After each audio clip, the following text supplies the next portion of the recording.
I'm Jamie O'Kane, CPA, Small Business Advanced Tax Planning and Compliance Extraordinaire, and this is the Abundant Beans Podcast, the podcast that takes my love for learning what makes people tick while digging into the good, bad, and ugly of small business ownership.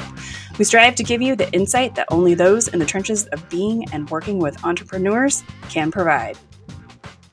All right, today I'd like to welcome to the podcast Cindy Trice, Dr. Cindy Trice. As a relief veterinarian for over a decade of small animal practice experience in 4 states and over 50 unique general practice ER and shelter clinics, Dr. Cindy Trice finds great satisfaction helping other vets take those much-deserved breaks. In 2018, Cindy founded Relief Rover, creating a resource to connect relief vets to jobs, resources, and to each other. In addition to relief practice, Cindy is a consultant and speaker. Welcome! Thanks for having me. I'm so excited. I know. I was like talking to my VA. I'm like, when is Cindy? I'm excited to talk to Cindy. The first time you and I talked, I was just so excited to hear like how you've created this website for this tiny little niche market of, relief vets. And it's so fun. And I'm fascinated. So we're going to start like we always do though. What was your first job? My first job, but I honestly don't remember if this was the first, but it was one of the first. I couldn't drive yet, so my mom had to drop me off at the mall, and I was a reindeer in this booth. It was a little like stall, like a little horsey stall, and I would sit on the stool and had a microphone right here. And then there was a puppet, a reindeer head that would pop out, Rudolph, that would pop out. And then I would use this little thing to move the mouth. And I would talk to the kids. That's a new one. That is a new one. Well, it's so hilarious because I was always the kind of person, I still am this kind of person, where if someone said, hey, you want to do this or you want to try this? I'd be like, sure, why not? I've never been a reindeer before. I think I was like 14. And I got in trouble for being too loud by the mall manager. I think I was talking too loud into the microphone.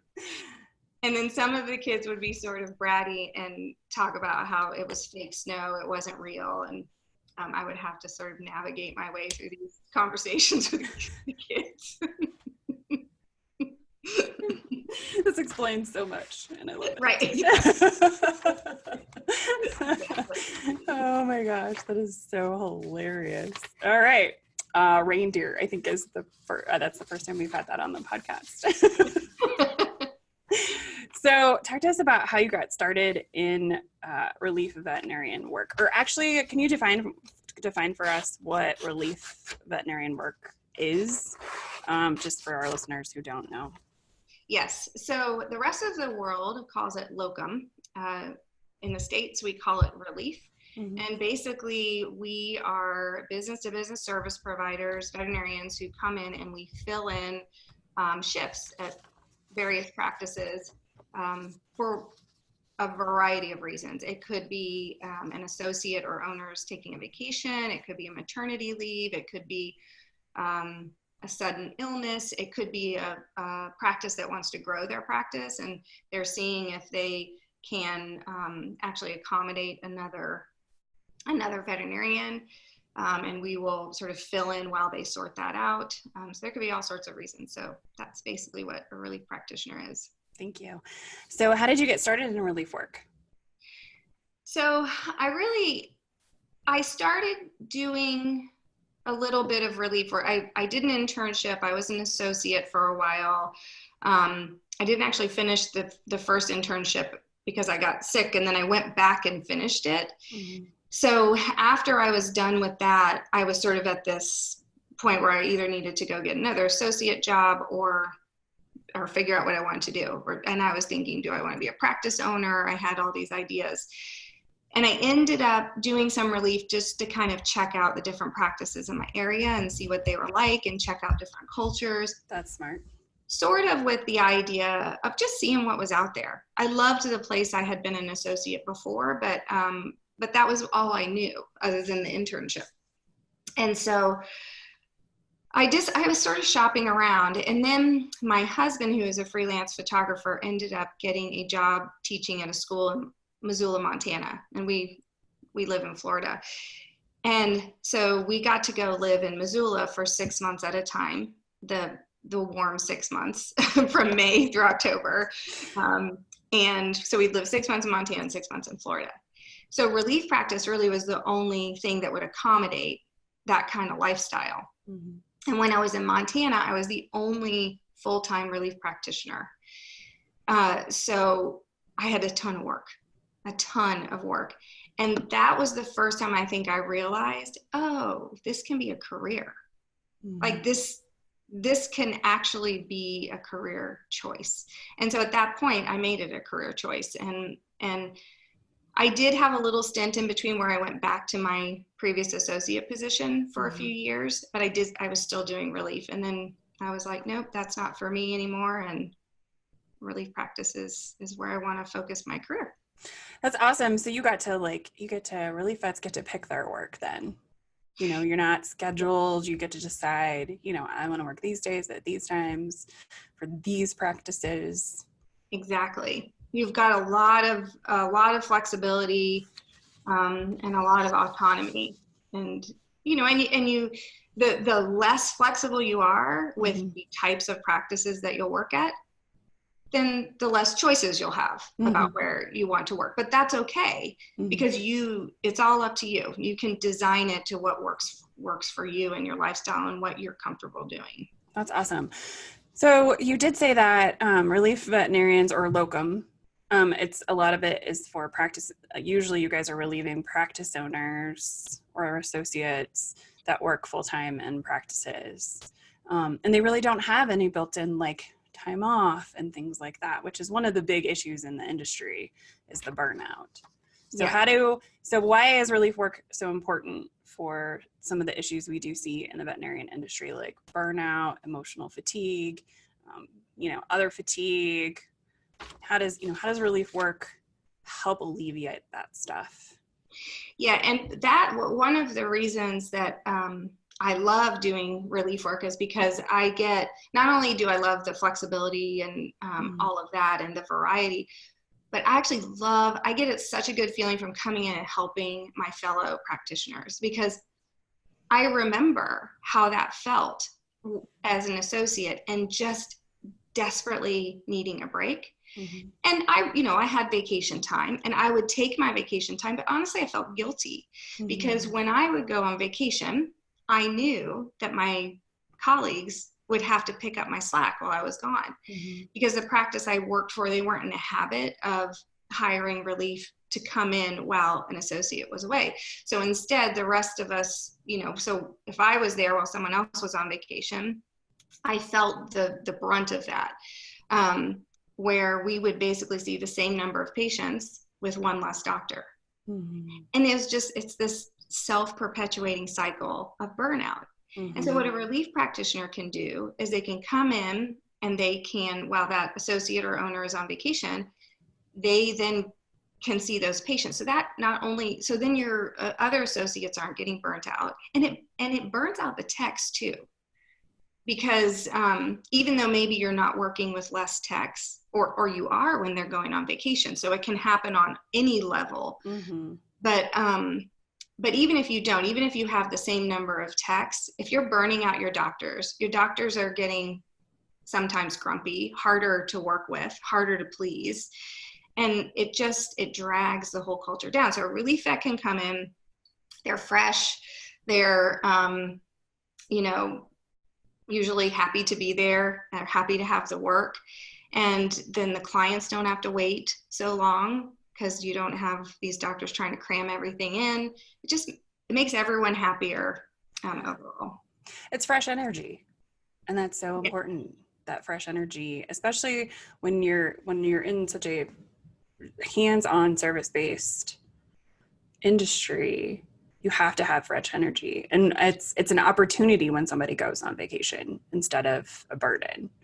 And if you see it as an opportunity and bring in somebody who's got amazing energy, who can even make efficiencies while they're there. I mean, maybe they're there for 2 weeks and hey, you know what? This other practice does this with this. That might be a really good fit for you guys. It brings you fresh eyes, fresh energy, and it helps everybody in the long run. And I think the flipping of it as an opportunity instead of a burden when somebody leaves for vacation or maternity or whatever, would help the industry totally, completely.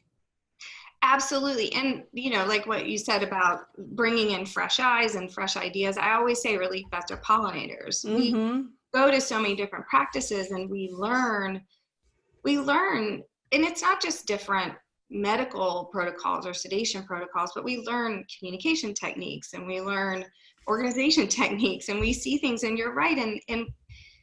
And we like to share. Now, of course, we don't want to share if practices have some sort of proprietary way that they do things, that and how they keep clients coming to their practice. We don't want to be going around sharing those things. So we do have to have some business savvy to be able to know when we're protecting our clients, who are the practices, from sharing secrets. But there is such a treasure trove of knowledge and information in all of these practices on every level of employee that works there. There's so much information, and a lot of it isn't shared, and it could be, and then we could all be helping each other. Because I think what happens, when some practices, maybe it's an owner who's owned this practice for 20 years, 30 years, and they haven't worked anywhere else, or they've only worked at one or two places right out of vet school.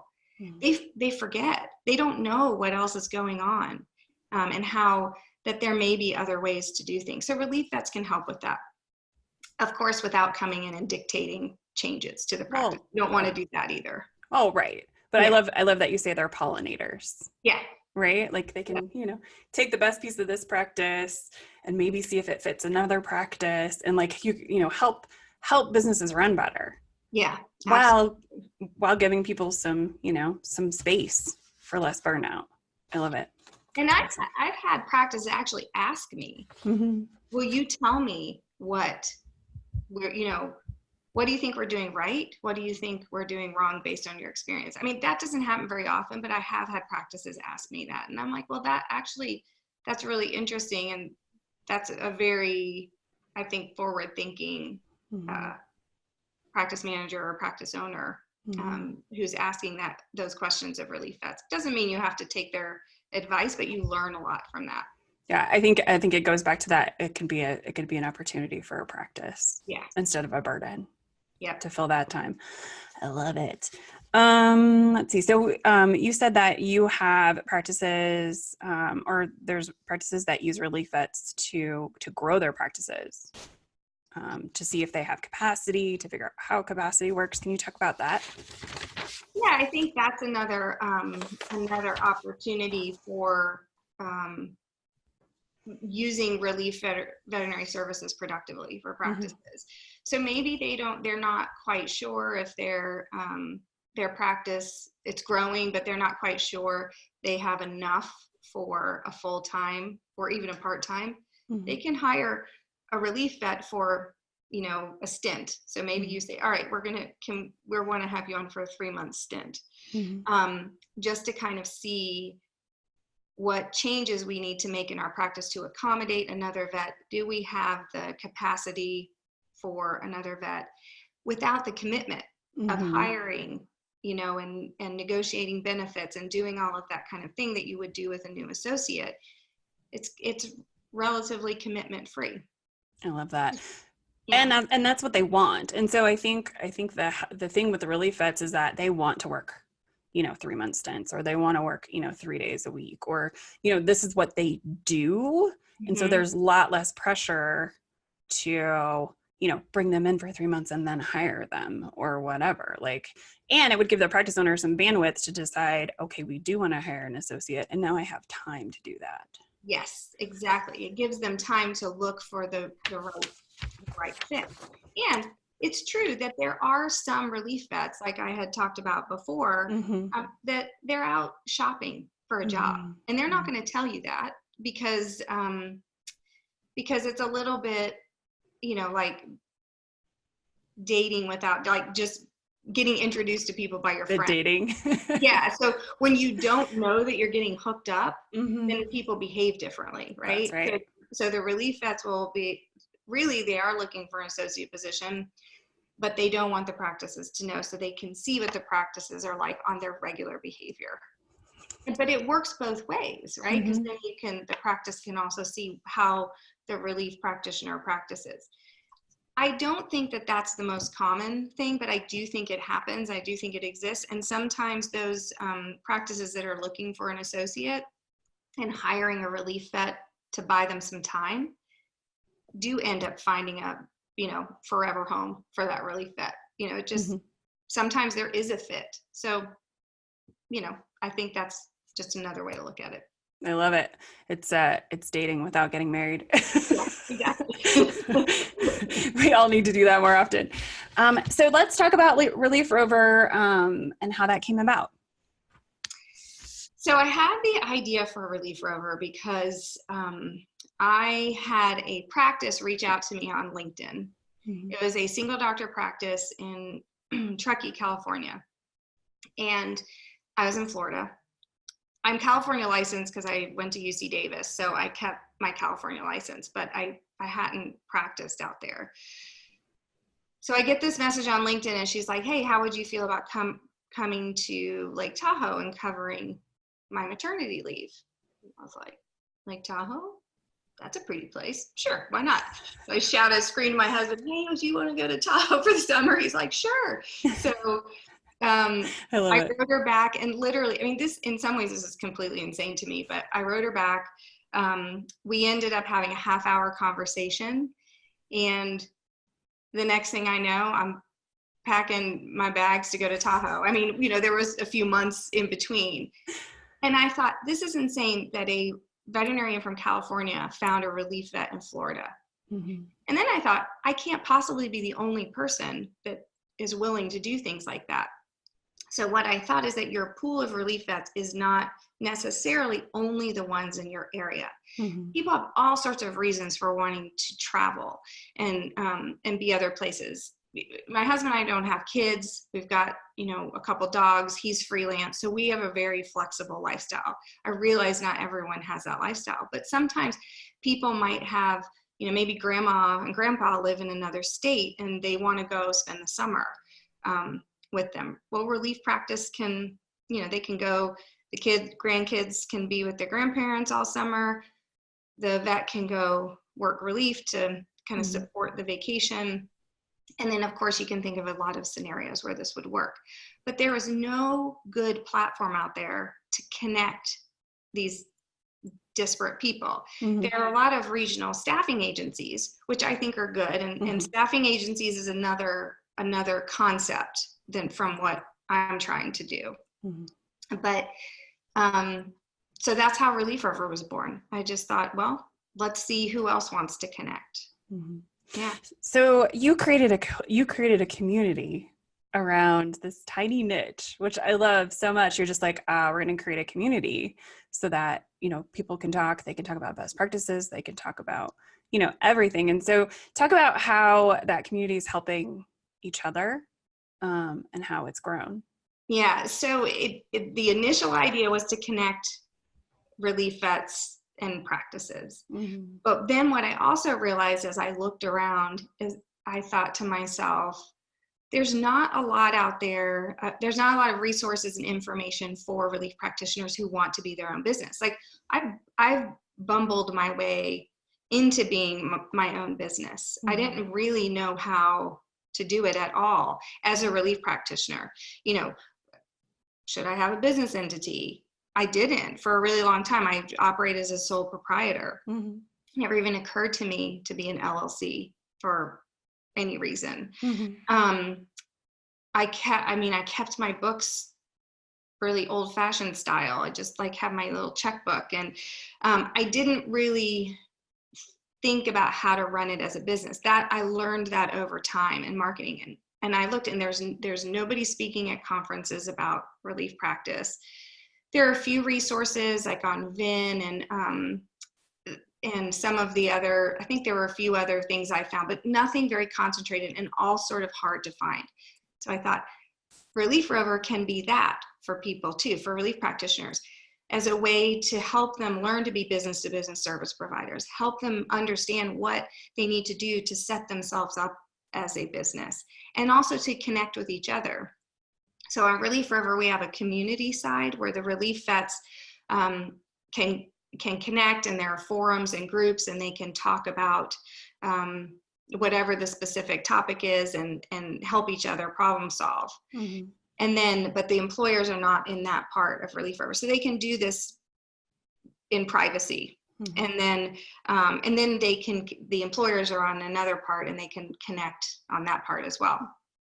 And the other piece of Relief Rover is to connect them to service providers. So people like CPAs and lawyers and insurance people, and help them understand what do you need to think about? Because if you've been an employee your whole life, a lot of those things are taken care of for you. So you don't have to make those choices about insurance and self-employed. You don't have to deal with self-employment taxes and all those kinds of things. So it's just to connect them to service providers, to each other, and provide resources for them. I love it, because I feel like a lot of these niche industries, people are creating businesses and they don't realize they're creating businesses. They're like, oh, I created a business. And I talk about this all the time because I'm a birth doula.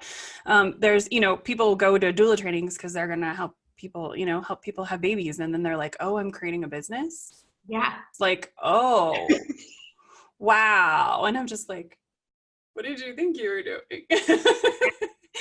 But I always say this, business owners are generally accidental business owners. Yeah. Right. They just see something and they go for it. And they're like, oh man, I created something here. Exactly. And I think that's how a lot of us do it. And that's totally fine. You and I were talking about that. Like, that's how we all do this. Like, I knew a tiny portion of what I know now when I started my business. Right. Yeah. And I help business owners. That's what I've always done. But until you do it yourself, you don't know what you don't know.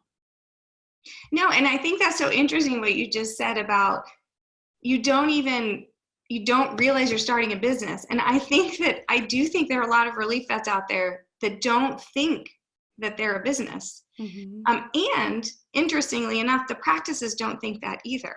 Mm-hmm. I remember speaking to a practice where I was working, and we were kind of talking about this, and the practice manager was like, oh, I never thought of relief vets as business service providers. I think she just, like, nobody put a name to it.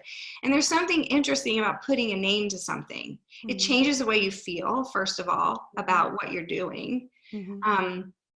And I keep using the words business to business service provider over and over when I'm referring to relief vets, when I'm speaking at conferences and things like that, because I want the practices to understand that that's what we are. And I want the relief vets to understand that that's what they are. Mm-hmm. Because it's going to change both of those parties. It will change their vision of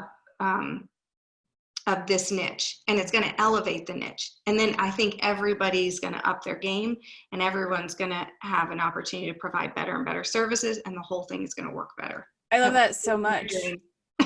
because it's a business owner working with a business owner instead of a business owner working with a contractor, or a business owner working with an employee. It totally changes the relationship when they're on the same level.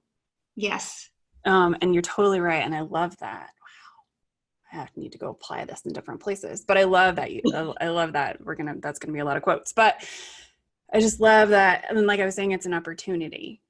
Right. Mm-hmm. So when you are bringing in another business, you're treating them like a business. And then also I think it totally changes the relationship, because then like that practice owner said to you, or the practice manager, tell me what you think we're doing right, and tell me what you think we can improve on. Mm-hmm. And if you're bringing in somebody who's been in a ton of practices, they're going to have that. And that can even be part of your contract. Right. I will help you with X, Y, and Z if you ask me to, or whatever. And then they're really helping elevate those practices that they probably love the people and, they're already like making connections and finding friends and, they want to see them succeed. Exactly. That's yeah. so awesome. Wow, that was great. Okay, wow. Thanks, Cindy. I love this. So Cindy and I talked earlier before we started recording, her vision is to create a platform for people to be business owners. And I love that you went from, I'm creating a community so people can meet, to I'm creating a community that elevates our practice and elevates how we do things and helps practice owners on top of all of that.